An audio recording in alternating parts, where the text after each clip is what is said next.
Depois aí. Olá, começando em 3, 2, 1. Olá pessoal, tudo bem? Bem-vindos a mais um episódio do Atleticast. Hoje a gente está aqui no estúdio da FAST. Eu sou Marcelo Rinkmaier, sou químico industrial, doutor na área de engenharia e consultor nessa área de tratamento de efluentes. Tenho o prazer de estar aqui com o engenheiro Francisco para poder falar um pouquinho sobre essa estação de tratamento aqui fantástica, a maquete que a gente tem aqui na FAST. Francisco, muito obrigado por aceitar o convite de participar aqui com a gente. Gostaria que você se apresentasse aí para o nosso público e depois então a gente pode fazer uma conversa aí sobre a estação de tratamento que a gente está aqui vendo na maquete. Ok, é um prazer. Bom dia para todos.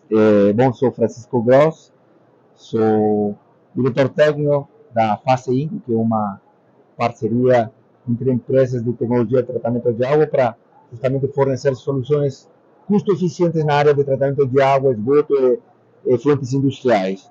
Eu sou engenheiro civil, sanitarista, com pós-graduação na área de tratamento de água. Sou professor na universidade e há 40 anos trabalhando no setor de tratamento de água. Apaixonado do negócio. Fora do negócio, realmente temos acho que compartilhamos essa sensibilidade de poder trabalhar no que nos apaixona e que, às vezes, cria tanta ajuda a criar um ambiente bom e boa qualidade de vida para as pessoas. Legal. Então, é bem uma atividade bem nobre que a gente teve a honra de escolher. Bom, muito bem. Indo a nossas soluções de tratamento, no caso do esgoto, a gente é alinhado na busca e na procura das melhores práticas para conseguir transformar o esgoto doméstico industrial, que leva muitas impurezas de diferente tipo, orgânico e inorgânico, em um líquido tratado hábil para ser eventualmente reutilizado ou lançado nos corpos sem afetar o meio ambiente. Então, isso que nos leva a encontrar as melhores soluções. Para isso, a gente vem trabalhando já há muitos anos. A vertente FACE Inc. tem mais de 30 anos de trajetória no setor de tratamento de água e esgoto, com alto conhecimento tanto de processos quanto de forma de executar de um jeito eficiente em termos de metalúrgica, de aço inox, equipamentos de alto padrão de eficiência quanto máquinas para desaguamento do lodo e tantas outras. Então, falando do processo, que é o que nos envolve particularmente aqui, e na frente a essa maqueta que representa uma estação das típicas que a gente utiliza, era bom primeiro ter um papo acima do que é tratamento, do que é transformar um líquido contaminado em um líquido tratado bom para reutilizar ou bom para lançar um líquido. As impurezas, a gente tem que primeiro ter clara noção do que são o tipo de impurezas que a gente procura remover. E para isso, a coisa eu sempre falo para os alunos, diferenciar bem pelo tamanho das partículas e comportamento. Nós temos duas típicas partículas, aquelas que estão dissolvidas no líquido, que estamos falando das que estão em suspensão. Quando a gente vê uma água turva, essa partícula está em suspensão, e a partícula está em suspensão porque tem a capacidade de refletir o efeito da luz. O que acontece? Quase medido em termos de carga orgânica, comparado como são a DBO, a DQO, quase 70% do material contaminante está na forma suspensa. São partículas de mais de 10 a menos 2 micros, um micro a 100 milésimo de milímetro. Então, por debaixo dessas dimensões são os íons, aquilo que está dissolvido. Então, equilíbrio o mundo da química e o mundo da física. Só para diferenciar. Afinal, como digo aos alunos, a química, a física, a mecânica, faz parte de tudo, são modelagem para onde se aplica melhor conforme o tamanho das partículas, mas são coisas diversas, tudo que faz sentido. Concordo plenamente. Então, vamos lá na matéria. Nossa abordagem tecnológica justamente pega especial atenção a essa condição de partícula dissolvida e partícula em suspensão. Então, o nosso processo se compõe de várias etapas. Primeiro, a gente tem sempre buscando a melhor economia e particularmente reduzir o tamanho da instalação para conseguir o resultado com o sistema mais compacto que vai refletir em menor custo de investimento, CAPEX, e menor custo de operação. Então, o que a gente faz? E até com inovações. Primeiro a gente faz um tratamento preliminar, que é negócio de gradeamento, peneiramento, tem tudo que material grosseiro, acima de 2, 3 milímetros, tudo isso se consiga via mecânica de remover. Através de processos bem custo-eficientes, né? Estágio compacto. Esse é o setor inicial. Entra o líquido, gradeamento grosseiro, gradeamento fino, às vezes peneiras rotativas, remover toda a sujeira, toda a impureza, tudo de jeito grosseiro. Logo passa a umidade muito rápida, onde as areia decanta. Muito bem. Saiu a areia fora. Que aplica a gente? Está ficando. Qual é a dimensão seguinte que fica? Começando do maior tamanho para a seguinte, das partículas de suspensão. A gente aplica um tratamento físico-químico igual que uma estação de tratamento de água. As partículas de suspensão têm carga elétrica que impede que elas decantem e que se aglomerem entre elas. A gente utiliza, igual que uma estação de água, um coagulante metálico, PAC, cloreto de ferro, sulfato de alumínio, coagula aqui, neutraliza a carga e faz que essas partículas, logo no processo de agitação lenta, consigam flocular e formar uma partícula maior, pesada, capaz de ou decantar ou flotar. A gente, nesse sentido, usa como ferramenta. Dessa forma, nós estaríamos conseguindo remover todo o material de suspensão, que representa 70% da carga orgânica fluente medida em termos de DDO. Então, esse conjunto que vemos aqui está composto pela coagulação aqui, adição do coagulante, floculação através de uma agitação muito lenta que permite formar esses flóculos e leva para essa etapa de separação de fases através da flotação por dissolvido, que é um sistema extremamente custo-eficiente, porque permite, através do agregado da formação de microbolhas, produto da descompressão de um fluxo de água saturada de ar, que forma uma leite de microbolhas, 200.000 microbolhas de 30 microns por mililitro de água, vira leite. Essas microbolhas, com essa altíssima densidade, aderem-se aos flocos, faz que esse conjunto conglomerado floco microbolha adquira uma velocidade ascensional muito potente, em termos de 10 a 20 metros por hora, em vez de decantar a 1 metro por hora. Isso faz que nossa instalação de separação, por flotação por dissolvido, vire muito mais curta, né? 10 vezes menor que se fosse decantar. E, aliás, essa impureza sai bem concentrada, com uma lama bem concentrada. Já é lodo que vai para digestão. E depois vamos falar dela. Isso. Essa etapa já permite tirar quase 75% das impurezas globalmente. Tudo que está suspenso, 98% do material suspenso já sai, que representa 70% da carga orgânica. E em total, a formação de lodo vai representar, afinal, 75%. Depois vai haver essa conta. Ou seja, que afinal dessa primeira etapa vai ser um líquido transparente. Só vai ficar o material dissolvido, aquele remanescente de 30% de DO, mais os produtos nitrogenados dissolvidos, no caso da amônia. A gente entra na fase seguinte, que é a parte biológica. Para a parte biológica, a gente utiliza processos biológicos, obviamente, através de sistemas de biofilme, que se forma aderido a um substrato plástico, a um suporte plástico. Aí a gente usa dois mecanismos. Um, que são o filtro biológico, que é uma colmeia de alta densidade, então 100, 200 metros quadrados, ou esse enchimento randômico, as mídias, que tem mais de 500 a 700 metros quadrados de superfície protegida por metro cúbico de volume. Isso faz que essas bactérias transformem aquele material dissolvido, orgânico remanescente, em biomassa, isto é, voltar à forma suspensa. Tá? Então, a final da história, isso se dá em um processo que se dá aqui, através desse filtro biológico, está pensado em condições de aeração, para que aquelas bactérias específicas, já não sendo nitrificantes, aeróbicas estritas, transformem o amônia em nitrato, tá? De uma forma solúvel, estável. Porém, objetável do ponto de vista ambiental.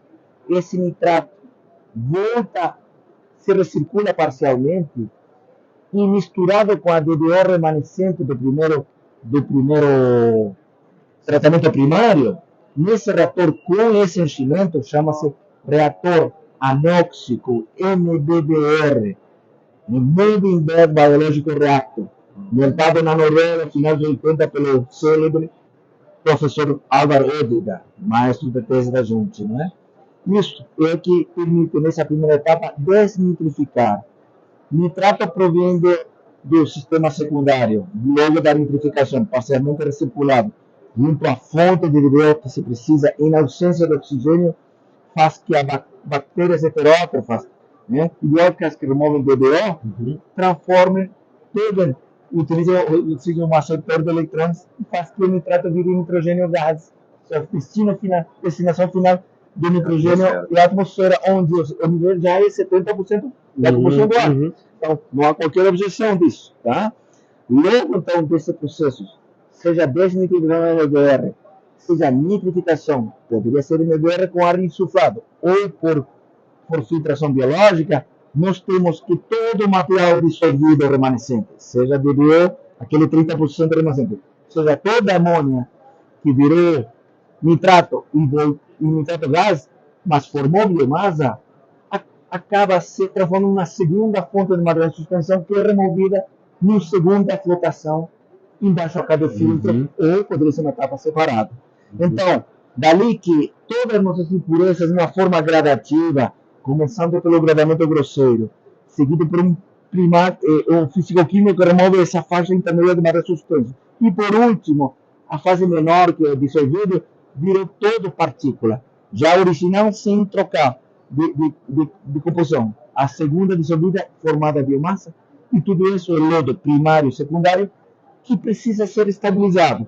Para isso, nós vamos a uma etapa seguinte, que é a digestão. A digestão é um processo biológico anaeróbico, onde existem bactérias específicas, combinação de bactérias acidogênicas e metanogênicas, que transformam essa matéria orgânica na forma de lodo, medido como sólido, substância volátil, em biomassa e em metano. Nova biomassa, com uma muito baixa taxa de reação de biomassa, ou seja, que há uma queda em termos de sólido por geração de metano. E esse metano pode ser reaproveitado ou queimado, não é liberado na atmosfera. Hoje, nas instalações mais completas, esse metano é utilizado como combustível para a secagem térmica do lodo e tirar a umidade depois do desaguamento mecanizado. Tá? Então, continuando, essa etapa de gestão procura estabilizar o lodo e que o lodo vire com uma baixa carga orgânica, medida como sólido volátil, para posteriormente ser desaguado nas centrífugas de Cantor, perder umidade, saindo dali com 5%, chega a 25% de concentração de sólido, já é um lodo bastante seco, que poderia eventualmente ser complementado com uma secagem térmica utilizando esse mesmo biogás como combustível. Então, essa seria a fase do lodo. E a destinação final do líquido tratado, já com remoção da DDO, sem solo suspenso, com fósforo que foi removido por duas vias, através de precipitação química, porque os coagulantes permitem precipitar, como ortofosfato, o lodo vai acaba sendo no lodo, o fósforo no lodo, ou através do próprio sistema biológico, porque o parte do fósforo é necessário para a formação de biomassa. Entre as duas fontes, tu remove o fósforo. Então, afinal, toda essa impureza acaba indo no lodo, estabilizado, e vai para a terra, ou aproveitamento, eventualmente, reuso agrícola. Né? E o líquido acaba tendo uma última etapa, que é desinfecção bacteriológica através de irradiação por UV. Então, o líquido completa todo o seu tratamento da fase orgânica e agrega uma desinfecção química por UV e vira uma água totalmente apta para reuso e lançamento, e sendo um recurso final. Isso, mais ou menos em grandes traços, nossa linha de tratamento, que tem a grande vantagem da compacidade. Só para levar, através dessa abordagem mista, físico-química, biológica, a gente reduz o tempo de resiliência hidráulica. Ou seja, o tempo de viagem. Se eu coloco um cronômetro na entrada, um traçador de líquido, quanto vai e volta até sair, não ultrapassa as 3 a 4 horas. Se fosse através de um processo convencional, imagina um reator anaeróbico seguida por um lodo ativado para nitrificar, passaria mais de 24 horas. Então, 3 horas, 4 horas para 24 horas, implica em termos de volume 6 vezes menos de volume. Tá? Então, isso é extremamente expressivo, significativo em termos de consumo, de tamanho e custo, final reflete custo. E, aliás, permite um alto nível de pré-fabricação. Nossas estações são 80% unidades pré-fabricadas. Vocês estão vendo um plug and play. Isso é um grande Lego, onde a obra civil são apenas bases, elementos de interconexão, mas mínimas. Se adapta a qualquer tipo de terreno, sem grandes movimentações de terra. A gente aproveita. De fato, essa é a unidade para Canela, que vocês vão dar no filme depois. Mas do lado do Canela tem Gramado uma estação com o mesmo processo, aproveita mais uma grande utilidade que a gente aproveitou para fazer toda a sequência sem qualquer tipo de bombeamento e aproveitando toda a gravidade. Eu digo sempre que a gravidade é a lei e que sempre dá para cumprir porque não tem como ir contra. Bom, mais ou menos isso, professor. Francisco, eu tive o prazer de conhecer essa estação pessoalmente, fui visitar com meus alunos e ela impressiona, né? Então, eu ter tido essa oportunidade de fazer essa visita lá, olhar essa maquete maravilhosa aqui e agora escutar a tua explicação para cada uma dessas etapas, é fantástico, acho que é um privilégio que poucos têm, né? Agradeço muito por ter esse privilégio. Então, de novo, mais uma vez, obrigado por dar essa explicação, né, professora. E, então, minuciosa de cada etapa. Eu queria agora, muito mais até por curiosidade, né, nós vamos iniciar aqui uma segunda etapa, vamos dizer assim, dessa nossa conversa. Nessa segunda etapa, muito mais curiosidade do ponto de vista até de algumas dúvidas que eu tenho, ou que eu vejo que alguns têm, em relação à própria questão do saneamento, e um modelo completamente diferente, que é esse, e para mim, disruptivo. Ele é bastante disruptivo. Né? Sem dúvida, essa abordagem que eu falei, através do atalho, que implica justamente levar em conta a condição de material suspenso, e ir pelo atalho rápido, eu acho que aí houve, de alguma forma, erro nosso, estou falando como membro da confraria dos engenheiros de tratamento, essa separação de conceito, tratamento de água potável e tratamento de esgoto. Na verdade, nós somos engenheiros de tratamento, sempre há que remover impurezas.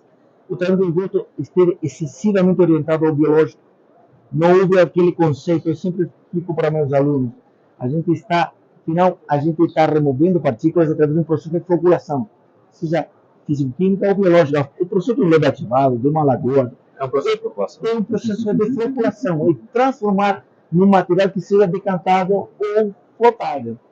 E a gente esquece disso. Então, a abordagem tradicional, através do processo biológico puro, foi pelo caminho mais comprido. Né? Isso levou consumo energético maior, instalações de maior porte. Imagina, se eu tiro 70% da carga orgânica antes do biológico, você precisa de 70% menos de energia por conta da insuflação do ar. Sim. Isso economiza energia. Sim. Mas você consome químico. Sabe que a dosagem do químico aplicada é menor se eu faço na entrada que se eu fizesse após como fósforo no lodo ativado, quando fala de tratamento terciário para apresentar o fósforo, e que por conta da química do assunto não é intuitivo, mas acontece. Sim. Então, isso faz parte. Essa é uma pergunta que eu ia te fazer, porque sempre quando se olha para o tratamento físico-químico dentro da ideia de saneamento, fala-se assim, a primeira coisa, né, o custo. Eu tenho aqui um custo de tratamento, diminuir a estação de tratamento, no entanto, não tem muito custo.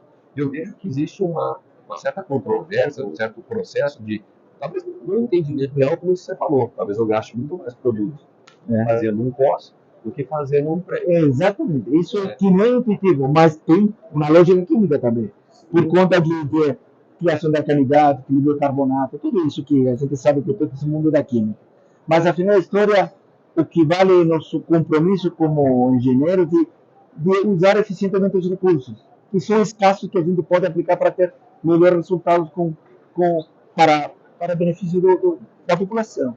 Então, aí numa comparativa das duas abordagens mais clássicas, lodo ativado, nós estamos falando de CAPEX 30%, 40%, 50% a menos de investimento, OPEX, energia 1/3. Então, isso reflete, afinal, em menos da metade do consumo de energia mais produto químico. Tempo de execução, estamos falando dessa estação, são tempos de 8, 10, 12 meses máximo. Por contrapartida, você imagina o espaço que ocuparia um lugar ativo. Estão falando 4 vezes essa área. Necessariamente vai para a instalação de concreto 2 anos, 10 anos no meio de obra. Um monte de perturbações que dá incertidão, afinal. E quando você faz um processo mais complexo como esse, você acaba eliminando isso. E tu reduz custo e tu faz que pequenos sistemas também consigam viabilizar com custos por habitante, com chama-se de capex específico, bem semelhante de grandes sistemas. Isso viabiliza pequenos sistemas, médios, melhores sistemas. Então, é a vantagem por todo lado. Né? Muito legal. Etapabilidade, você não precisa fazer tudo no início, vai fazendo por etapas. Espaço que a estação de tratamento ocupa, eu fiquei espantado, né? É praticamente 2 terrenos urbanos. Exatamente. Estamos falando de uma estação de quase 100 litros por segundo e está para 60 mil habitantes contra o terciário. Não existe mais que isso em termos de qualidade de tratamento a nível mundial. Tá? E você está resolvendo um cantinho de uns 4 mil metros quadrados. Tá?